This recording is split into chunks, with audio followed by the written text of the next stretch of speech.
Assalamualaikum warahmatullahi wabarakatuh. Kembali lagi di channel Didi Abdi and Math.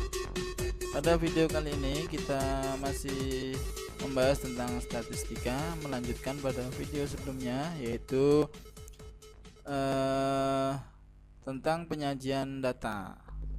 Penyajian data yang sudah kita bahas pada video sebelumnya itu bisa dengan menggunakan diagram, bisa menggunakan tabel, bisa menggunakan diagram batang, diagram garis, dan diagram lingkaran. Nah, untuk pada video kali ini kita akan membahas penyajian data ini ya, penyajian data dengan menggunakan tabel distribusi frekuensi dan histogram serta poligon frekuensi. Oke, langsung saja kita masuk pada materinya, yaitu menyajikan data dengan menggunakan tabel distribusi frekuensi. Yang pertama yaitu tabel distribusi frekuensi tunggal atau sering disebut dengan data tunggal.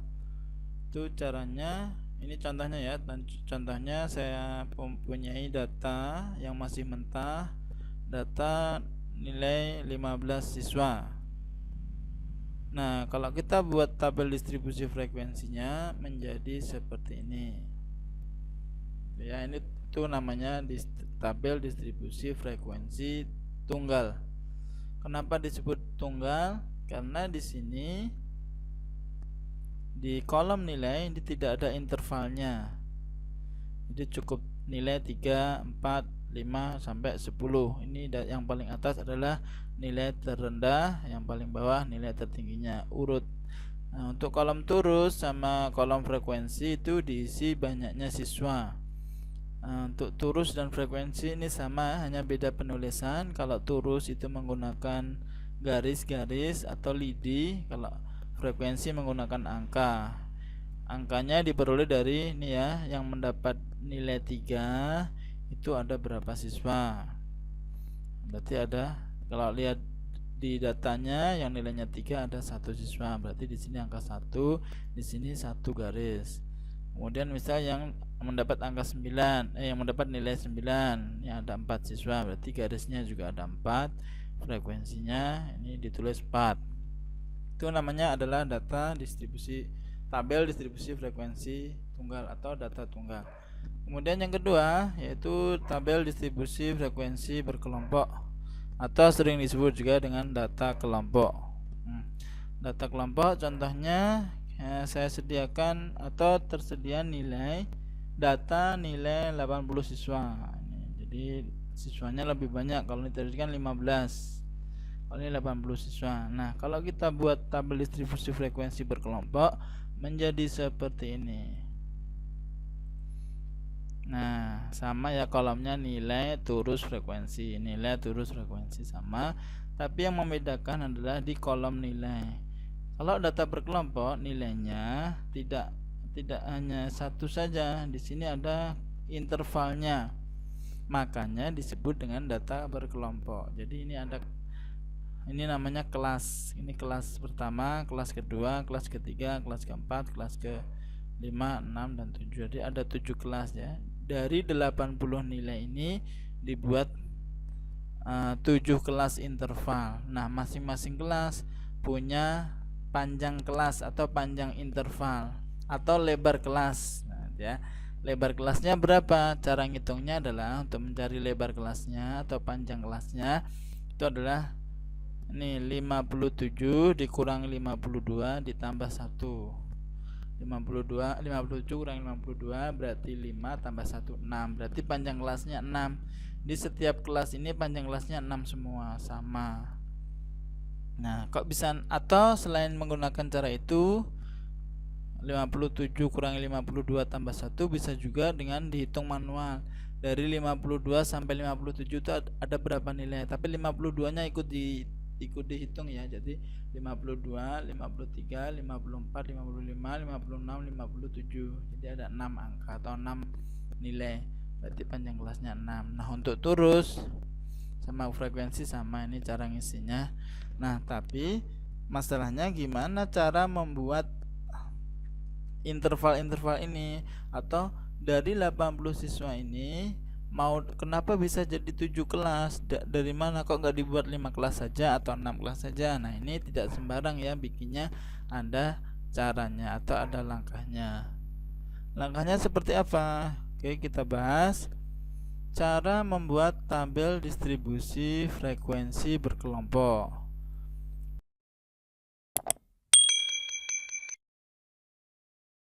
Ini tadi datanya, kemudian langkah-langkahnya adalah yang pertama kita harus menghitung jumlah kelas interval. Menghitung jumlah kelas ya, kita sebut dengan K. Dengan menggunakan rumus Stargess. Rumusnya adalah K sama dengan 1 ditambah 3,3 log N. Ini rumus Stargess untuk menghitung panjang kelas. Dengan K adalah jumlah kelas, N adalah banyaknya data atau banyaknya nilai ini.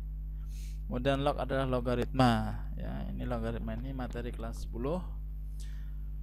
Nah, kalau kita hitung dapatnya adalah 7. Nah, dapatnya dari mana nih ya? 1 tambah 3,3 log N. N-nya kita ganti dengan 80 karena banyak datanya 80. Nah, log 80 nilainya 1,903. Nah, cara mendapatkan atau menghitung logaritma bisa menggunakan tabel logaritma, bisa menggunakan kalkulator. Nah, perlu diketahui bahwa untuk materi atau bab statistika biasanya nanti siswa diizinkan menggunakan kalkulator di sekolah. Jadi bisa kalian menggunakan kalkulator untuk menghitung log 80. Caranya coba perhatikan video berikut untuk menghitung logaritma menggunakan kalkulator. Untuk menghitung nilai logaritma kalian bisa menggunakan kalkulator. Bebas ya kalkulatornya, yang penting bukan kalkulator dagang yang ada logaritmanya. Ini kita bisa pakai HP. Nah, kita akan menghitung nilai dari logaritma log 80 ya, log 80. Ini kalian bisa buka lognya ini ya, saya ulangi lagi dari awal. Nah, ini masih HP kalkulator biasa, kita ubah ke kalkulator saintis.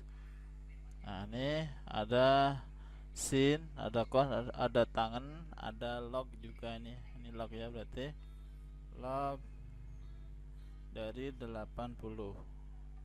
Nah, nilainya yaitu 1,903089999. Kita ambil 3 digit saja, 1,903.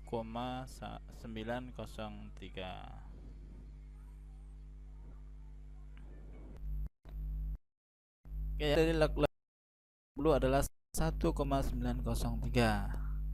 Kita hitung 3,3 kali 1,903 adalah 6,28 ditambah 1 menjadi 7,28. Karena belum bulat, maka kita bulatkan 7,28 menjadi 7. Jadi banyak kelasnya nanti 7. Jadi nanti dari 80 nilai ini akan kita kelompok-kelompokkan menjadi 7 kelompok atau 7 kelas. Tuh. Kemudian setelah kita menghitung banyak kelasnya, kita menghitung jangkauan. Jangkauan itu diperoleh dengan data terbesar, datum terbesar dikurangi datum terkecil. Nilai terbesar dikurangi nilai terkecil yaitu 92. Ini data terbesar, datum terkecilnya 52 yaitu 40. Setelah ketemu jangkauan, yang ketiga yaitu menghitung panjang kelas interval atau P. Rumusnya adalah P sama dengan J per K. Jangkauan dibagi banyak kelas. Jangkauannya 47, banyak kelasnya 7 nih ya. Sehingga kalau dibagi 5,71. Sekarang kita bulatkan menjadi 6. Nah, panjang kelasnya 6 ya. Panjang kelasnya 6, jumlah kelasnya 7. Sehingga setelah dapat panjang kelas dan jumlah kelas dan panjang kelas sudah diketahui, kita membuat tabel distribusi frekuensinya. Langkah pertama yaitu kita mengisi kolom nilai dulu. Kolom nilai itu diawali dengan nilai terkecil. Nilai terkecilnya atau nilai terendahnya 52 kan? 52, sedangkan panjang kelasnya kan 6. Berarti 52 Kita hitung 52, panjang kelasnya 6, berarti 52 nya ikut ya. 52, 53, 54, 55, 56, 57. Berarti 52 sampai 57. Ini kelas pertama atau kelompok pertama. Kelompok atau kelas kedua dari 58 tambah 6 lagi 58, 57, 58, 59, 60, 61, 62, 63. Jadi sampai 63 dan seterusnya sampai ini 90, 88 sampai 93. Nah, kenapa ini tidak sampai 92?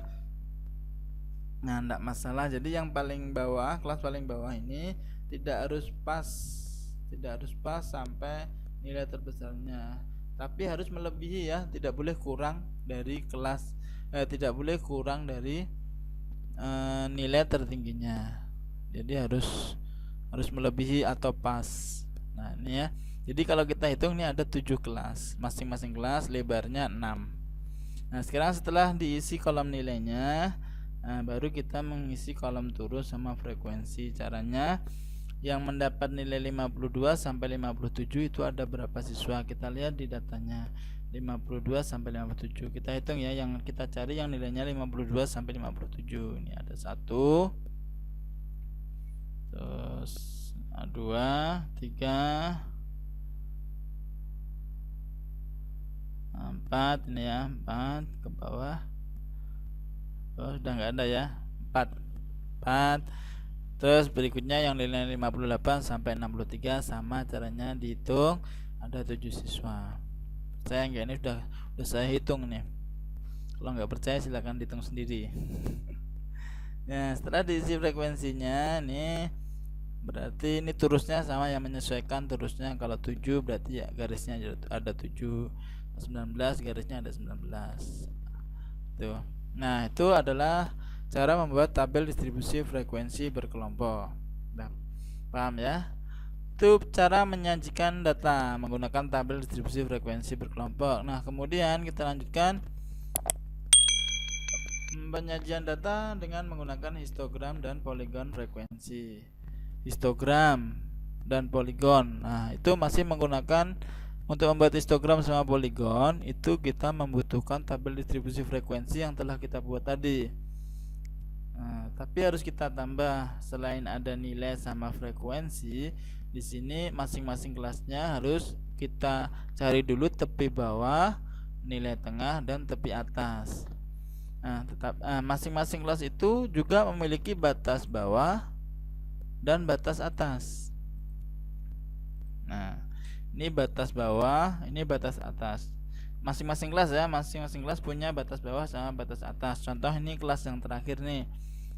Kelas yang terakhir ini batas bawahnya adalah 88. Kemudian batas atasnya adalah 93. Sedangkan misalkan kelas yang pertama ini batas bawahnya 52, batas atasnya 57. Nah, selain punya batas bawah dan batas atas, masing-masing kelas juga memiliki tepi bawah dan tepi atas. Jadi berbeda antara batas sama tepi. Kalau tepi itu cara mencarinya adalah tepi bawah itu adalah batas bawah dikurangi setengah.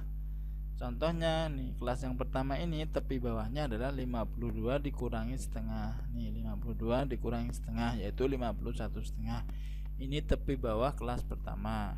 Kemudian nilai tengah, tepi atasnya dulu ya. Tepi atasnya itu cara mencarinya batas atas ditambah setengah, yaitu 57 tambah setengah yaitu 57 setengah. Ini tepi atasnya. Nah, itu ya. Jadi jangan terbalik antara batas dengan tepi. Kalau tepi itu seperti ini ya. Tuh. Kemudian juga memiliki nilai tengah. Nilai tengah dari kelas pertama ini cara menghitungnya adalah batas bawah ditambah batas atas dibagi 2, itu 52 ditambah 57 dibagi 2 sama dengan 54 setengah. Begitu seterusnya sampai ke bawah. Namanya tepi bawah, ini nilai tengah, ini tepi atas. Nah, ini nanti akan dipakai untuk menghitung, untuk membuat histogram sama poligon. Nah, sekarang kita buat histogram sama poligonnya. Nah, ya.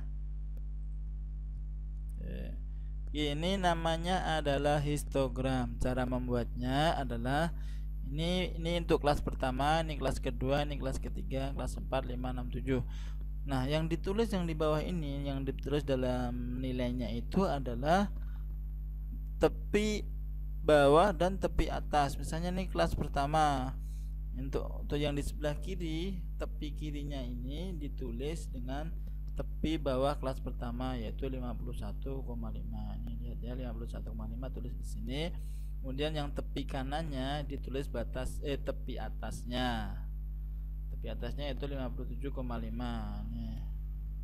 Nah, kemudian kelas yang kedua ini yang sebelah kiri ditulis dengan tepi bawah kelas kedua, yaitu 57,5.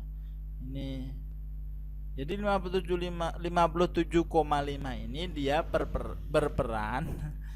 berperan sebagai tepi atas kelas pertama dan juga berperan sebagai tepi bawah kelas kedua. Jadi berhimpit ini dia ya. Kemudian yang ini masih di kelas kedua, ini tepi di sebelah kanan yang ditulis dengan tepi atas kelas kedua dan seterusnya. Jadi yang ditulis di bawah ini adalah tepi atas dan tepi bawah ya, tepi bawah dan tepi atasnya dari masing-masing kelas. Kemudian kita buat seperti diagram batang ya, tapi ini enggak ada jaraknya, ini bergandengan semua. Nah, ini namanya adalah histogram. Paham ya? Nah, untuk poligonnya gimana? Poligonnya itu dari histogram itu kita ambil titik tengahnya dari masing-masing kelas. Nah, nilai tengahnya kelas pertama 54,5, berarti kan di sini dia di tengah-tengahnya. Tengah-tengahnya ini kita buat titik di sini, kita kasih titik ya, kita kasih titik di sini. Kelas kedua juga dikasih titik di sini, kelas ketiga dikasih titik di sini dan seterusnya. Setelah ketemu titiknya baru kita hubungkan. Nah, garis yang terbentuk dari garis biru ini namanya adalah poligon. Itu ya.